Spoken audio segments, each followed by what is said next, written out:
Continuando con nuestro ciclo, y muchas gracias por aquellos colegas que nos están visitando hoy, les quiero recordar para ellos que este ciclo se emite, estamos saliendo, ¿no? Miren, se está filmando, todos los días jueves de 11 a 12 y cuarto, 12 y media. Vamos a hacer un receso en junio.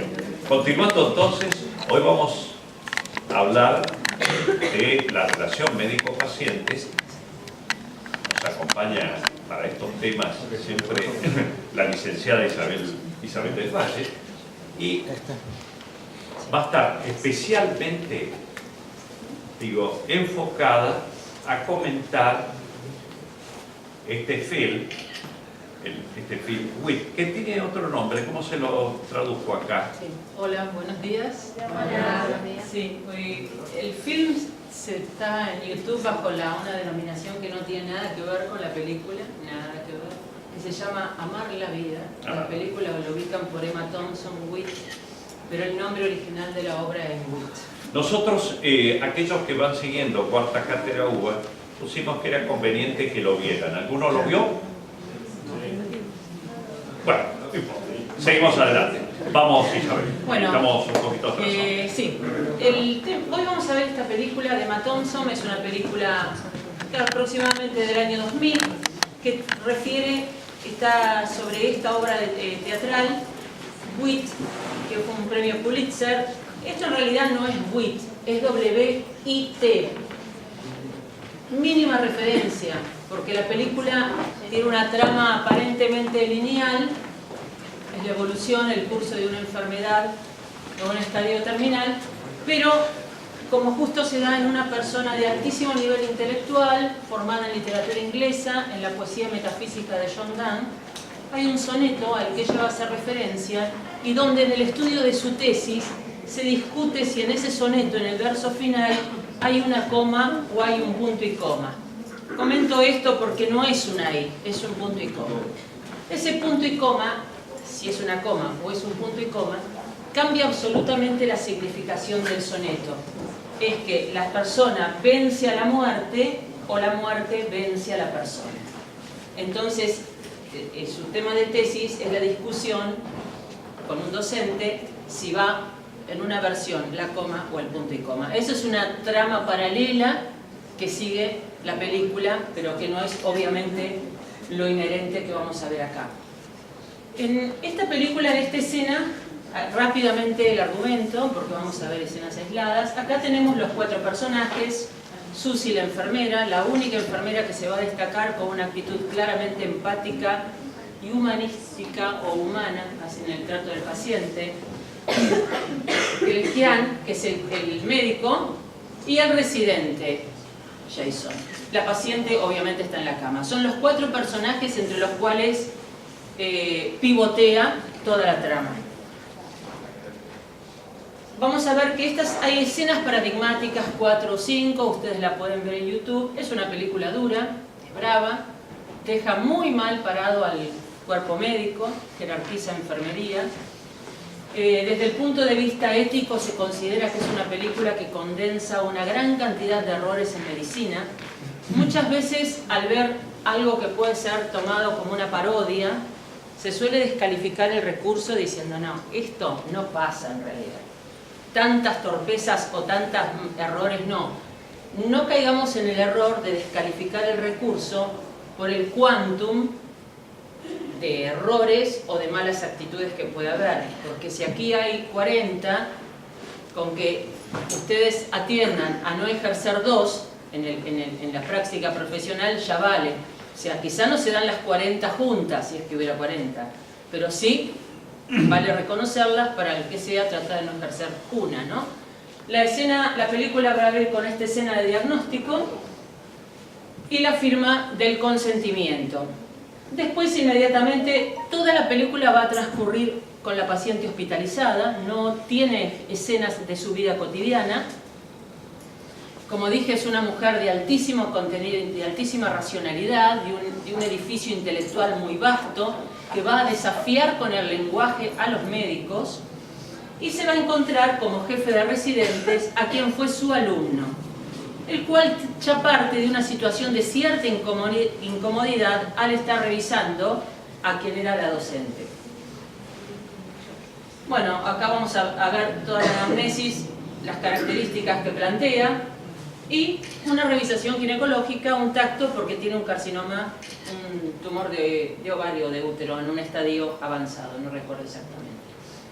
A lo largo de la película ella va teniendo reflexiones en voz alta, se va a evadir de esa realidad que le cayó de golpe, una mujer que habrá llegado con algún síntoma, alguna revisación y le dan un diagnóstico, tratamiento y pronóstico, todo junto en un paquete, ingresa en un protocolo de investigación. Entonces, si podemos ir al anterior, si no, no importa, pero no, permiso. Entonces, ella va a tener dos líneas de fuga de esa realidad, de evadirse, una a través de la poesía, recitándose, autorrecitándose los sonetos de los que era especialista, pero esos sonetos que no hacen a la trama, porque entra más en lo literario, es una elaboración del proceso de morir, porque la poesía de John Donne es una poesía densa, compleja, metafísica, que habla de la existencia. Y a su vez, como no va a tener ningún interlocutor a lo largo de la película, salvo al final la enfermera, nadie habla con ella, es un absoluto modelo de relación médico-paciente puramente biologicista, donde se atiende el cuerpo y no la persona, reduccionista, donde muestra la hospitalización como una situación de cautiverio biográfico, la vida de la persona quedó suspendida, se atiende al cuerpo, nadie le habla, nadie le informa, nadie le habla del curso de su enfermedad, ella va a empezar a inferir por los metamensajes. Entonces vamos a ver que nos habla. La única persona que la va a atender y a observar es el espectador, nadie dentro del film.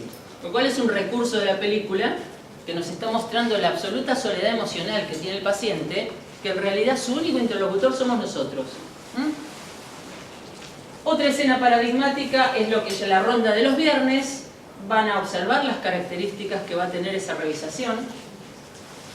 Si el paciente estaba o no estaba, era lo mismo. Podría haber dejado esto sobre la cama.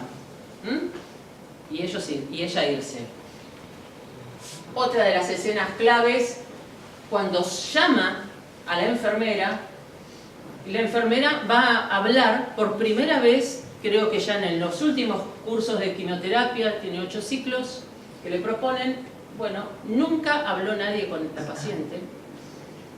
Y la enfermera en clara actitud de acompañamiento, fíjense que está sentada, compartiendo un helado, sentada de una forma, el lenguaje no verbal, ¿cómo es? Relajado, ¿no? No está apurada. Eso es la madrugada. Hablará, le hará alguna serie de preguntas claves. No tiene familia, no la visita nadie.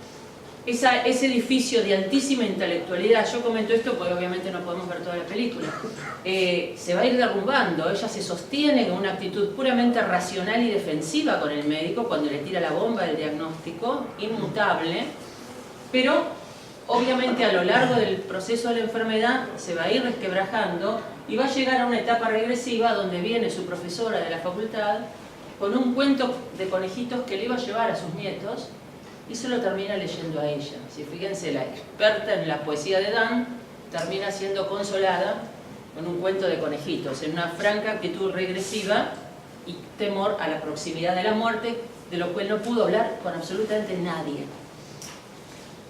Llega Jason y va a hacer sus preguntas eslogan. Hay preguntas, aspectos que se llaman fácticos de la comunicación, donde uno abre una comunicación pero no espera respuesta. Hola, ¿todo bien? Yo no espero que me digan nada, pues si ya le digo todo bien, ¿qué me van a decir? No, mirá, mi mamá está enferma, el motor del auto se me lo tengo en el taller. No quiero escuchar eso. Pregunté todo bien para que me digan, ¿qué? Todo bien. Sí, todo bien. Se llama comunicación fáctica, no espera respuesta. Y él también va a tener una comunicación fáctica, que no espera respuesta. Hubo algo acordado con la enfermera que vamos a ver ahora. Obviamente la paciente muere, no tenía otro destino biológico que morir. Van a hacer las maniobras de reanimación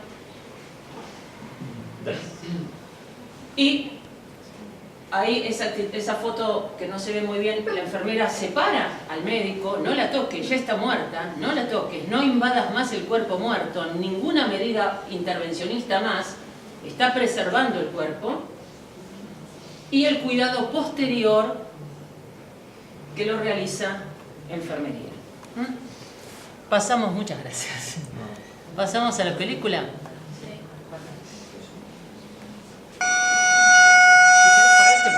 Aturdir el...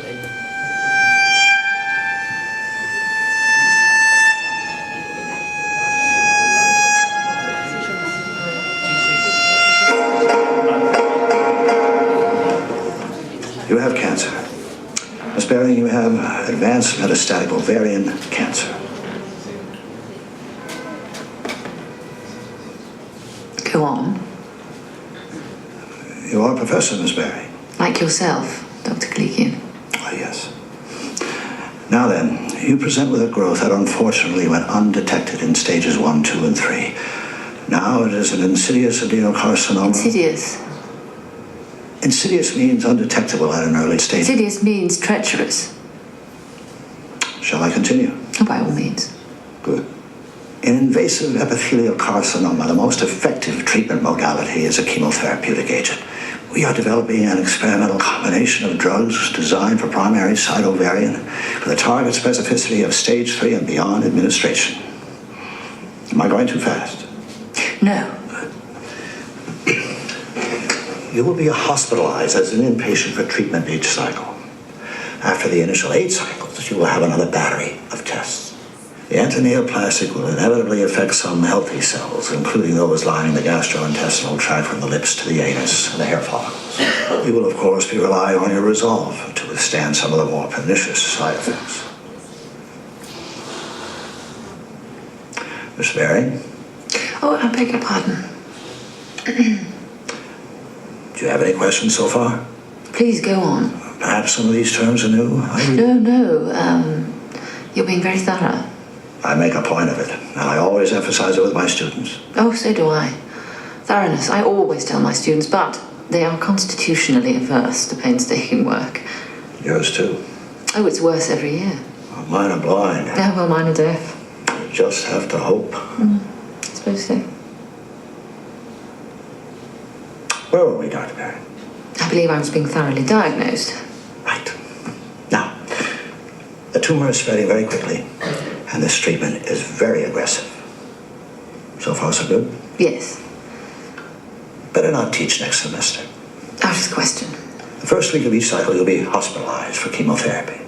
The next week, you may feel a little tired. The next 2 weeks will be fine, relatively. It's 8 months like that. This treatment is the strongest thing we have to offer you. And as research, it will make a significant contribution to our knowledge. Knowledge. Yes. Here is the informed consent form. Should you agree, you sign there at the bottom.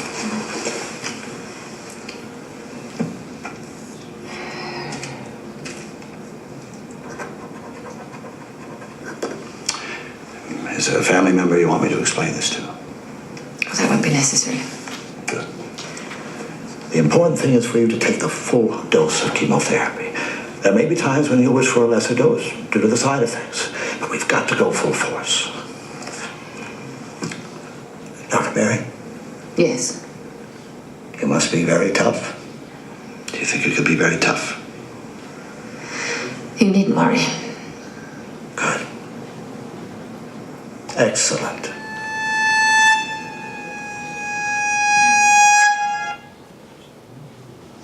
Acá tenemos la primera escena. ¿Qué les pareció?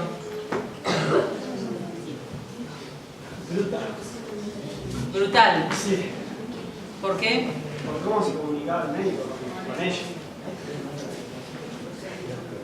¿Cómo se comunicaba? O sea, simplemente largó toda la información que probablemente le hubiese dicho lo mismo un colega, se le dijo a la paciente, sin ningún tipo de filtro y además sin esperar la reacción de ella, digamos.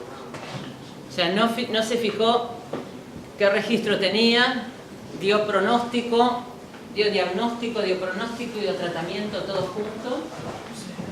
mí lo que más me impacta del escena es básicamente cuando le hace firmar el consentimiento informado, porque se lo impone, digamos, no le da la posibilidad de que lo pierda, sino que se lo impone, y luego de que firma le dice sobre todo que iba a ser mucho peor el tratamiento, o sea, le dan peores noticias luego de que firmó. Sí, hay un aspecto de la película que no recuerdo si en las escenas elegidas está.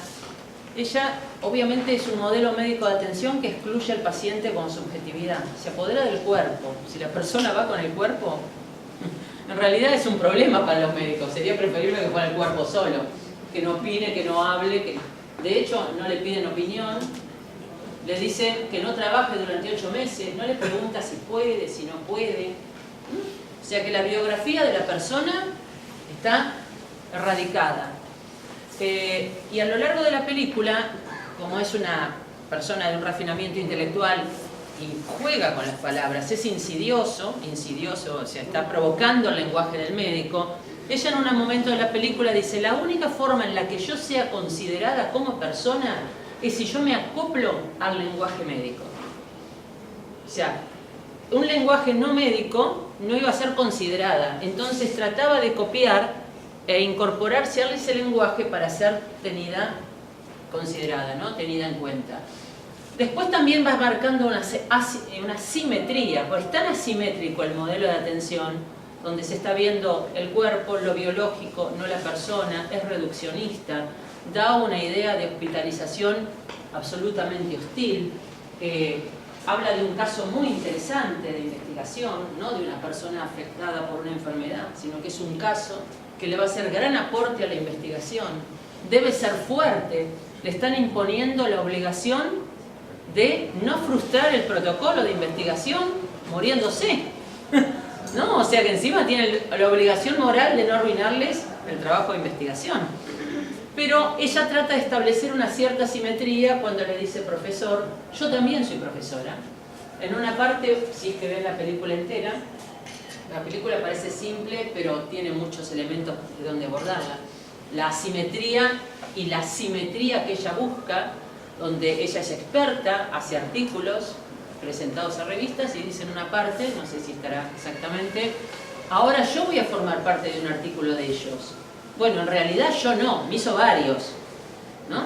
O sea, los dos somos profesores, los dos escribimos artículos, pero ella quedó totalmente excluida ahora a punto de partida de la enfermedad. Vemos otra de las escenas. Aquí la llevan a la revisación y se encuentra con Jason Posner. He's going to do your medical history and ask you a few questions. He's Dr. Kalikian's fellow. Professor Baring, I'm Dr. Posner, clinical fellow at the medical oncology branch, working with Dr. Kalikian. Sit over here, please. Professor Baring, I was a student at the university. I took your course in 17th century poetry. Did you? Yes, I thought it was excellent. Well, thank you. Were you an English major? No, biochemistry. But you can't get into med school unless you're well-rounded. And I made a bet with myself that I could get an A in the 3 hardest courses on campus. How did you do, Jace? Success. Really? A-. It was a very tough course. Yeah, I'll call you. Okay.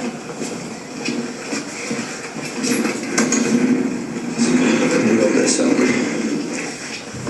Okay, now, I'm going to be taking your history, which is a medical interview, and then I'll give you an exam. I believe Dr. Kalikian has already done that. Well, I know, but Dr. Kalikian wanted me to do one too. Very well. Okay, let's just get started. How are you feeling today? Fine, thank you. Excellent. And how's your general health? Fine. Good. Now, we know that you're an academic, Yes, we've established that. so we don't need to talk about your interesting work. No. How old are you? 48. Are you married? No. Your parents living? No. How and when did they die?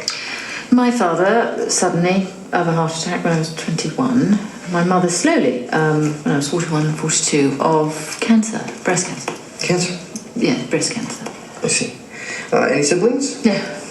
Now I'm going to ask you about your past medical history. Have you ever been hospitalized?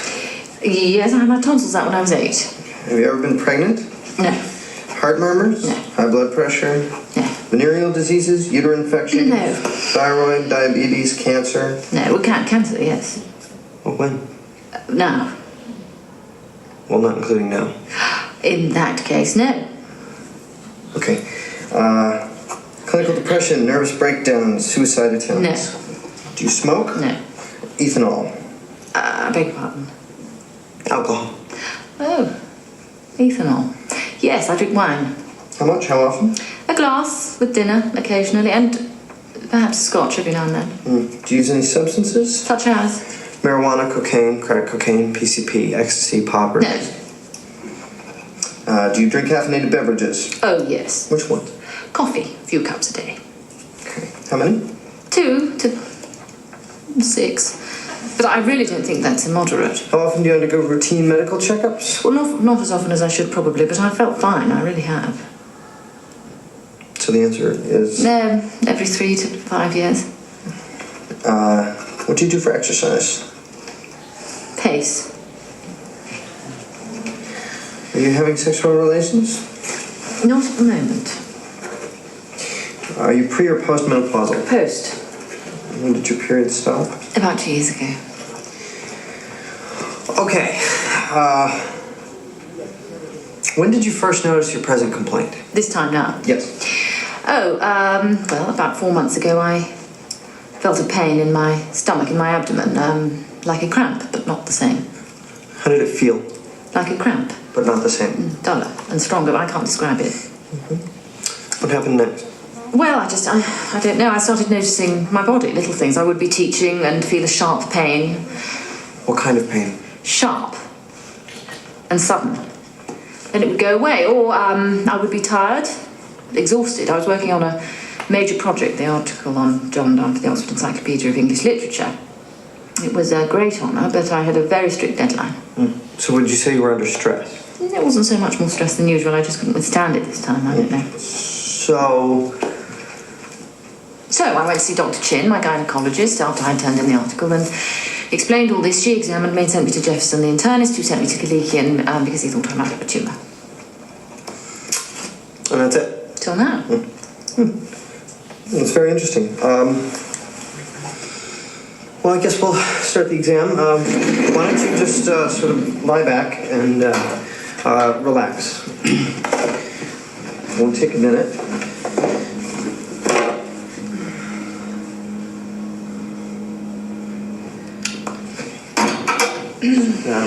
Let me get the sheet here.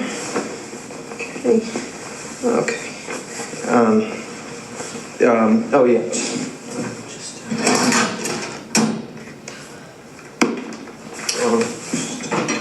Feet in the stirrups here. Okay.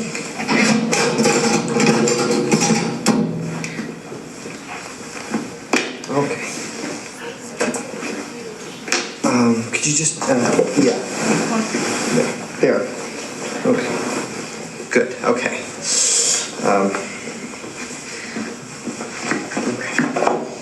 Okay.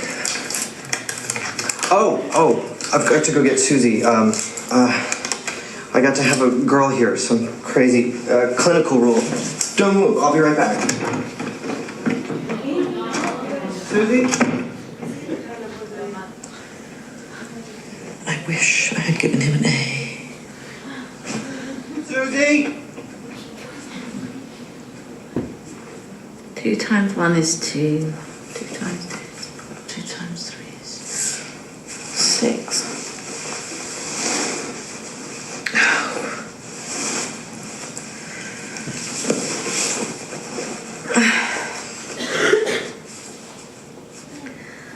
Death be not proud, though some have called thee mighty and dreadful, for thou art not so. For those whom thou think'st thou dost overthrow die not, poor death, nor yet canst thou kill me. Has anybody seen Susie?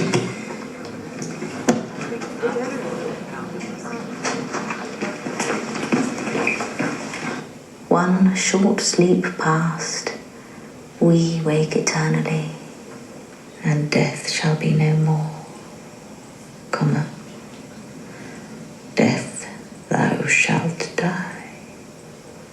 Ahí está la coma o el punto de coma. Okay, here's everything. Okay. What is this? Why did you leave him like I had to this? find you now. Come on. We're ready, Professor Baring. Get this on.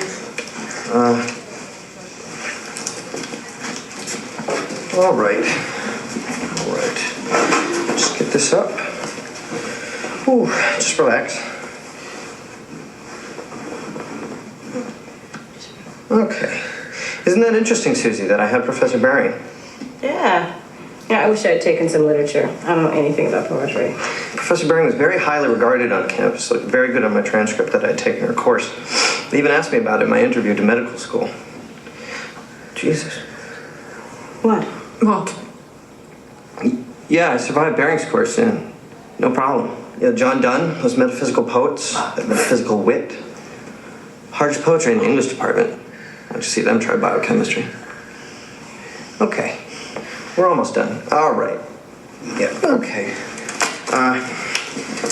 That's it, we're done. Okay, I gotta go. Take our feet out of, yeah.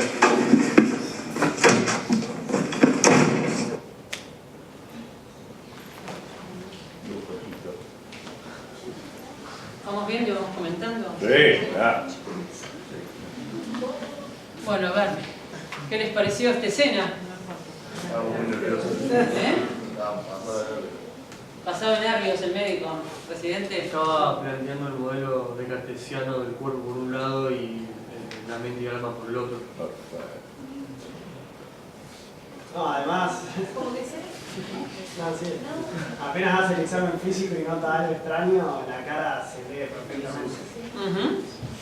Le preguntó si había pensado suicidarse en algún momento, entre todas las preguntas de si tomaba cocaína, de manera muy casual y rápida, no deteniéndose en pensar, bueno... Pero era mecánico, no iba, hizo tanto. Sí, estaba tirando los astilleros. Estaba haciendo un checklist prácticamente. Ni miraba la cara. Tampoco le explicó lo que iba a hacer. No estaba en una conversación mínima. A ver, ¿cómo? Que por ahí cuando mirás al paciente, por ahí te das cuenta si hay algo que no te quiere decir, si tiene vergüenza, si no, si hay algo que da angustia. Nos pasó 1000 veces que cuando preguntamos por la historia familiar, los pacientes se angustian, se ponen a llorar. Mirá. Hay que establecer una conversación mínima para que el paciente registre que está siendo cuidado. Sí, de hecho cuando tipo, deja como la puerta abierta y deja a la mina tipo, ahí, como cero registro de ella, de los cuidados, nada, se va y como que... O sea que hay una violenta la intimidad del paciente, violenta la confidencialidad, ¿no? Si bien son prácticas que ustedes o bueno, los profesionales pueden realizar con habitualidad, la naturalización de la práctica no debe perder de vista, hacer que se pierda de vista que hay una persona, ¿no? O sea, nos podemos preguntar qué mirada construye el conocimiento médico.